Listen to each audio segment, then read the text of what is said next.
Now that we have the dates on the timeline, let's understand how the British arrived in India. You can see the Portuguese came to India almost 100 years before any of the European traders came to India, and they had more trading posts than any other European country.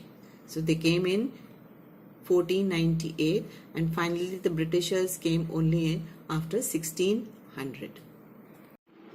Okay children, now let's see how the British arrived in India. In 1600, the East India Company was formed in England. It was a mercantile company. Now a mercantile company is a company which is a business enterprise that makes profit by buying goods at a cheaper rate and selling at a profit. So in 1600, this company called East India Company acquired a charter from Queen Elizabeth I, who was the ruler of England at that time, and she granted this company the sole right. That means only they could trade, no other English company could trade with the East, that is, go towards the east of the world and trade. So they acquired a charter. What is a charter? Charter is a written document, and in this document it was written that they had the sole right to trade with the East. No other English company could compete with this East India Company. Now with this charter, this company could now venture out across the sea and acquire lands and find out where they can get goods at a cheaper rate, and then bring it back to Europe and sell it at a higher price. The East India Company thought that since they had no competition with the other trading companies of their country, they thought they will earn huge profits, and they thought themselves to be loan shark in the sea who are going to buy cheap goods and earn huge profits by selling it in Europe. But little did they know, there were many other European countries who had come to India.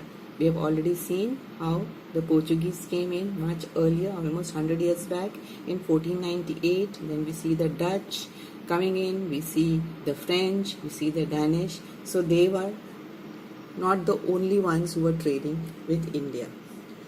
Now the competition begins, and now the competition is with the other European trading companies. There was a big problem now, because all the trading companies were buying the same products from India. And what were the same products? It was cotton, silk, and spices. And spices especially pepper, cloves, cardamoms, and cinnamon. So as you see, all the European trading companies were interested in buying the same goods: cotton, silk, and spices. Why were they buying these three main goods? Because all these three had a huge market demand in Europe, and these trading companies earned huge profits. Now, seeing the demands, our Indian traders were also very smart. They increased the prices. It's normal economics that when the demand is high, naturally the price goes up. Now, this demand affected the profit margin of the traders. So instead of finding different ways to minimize the cost, the only way that they could think of was to eliminate their competitors. And this led to fierce trade wars. Now, how did they eliminate their competitors?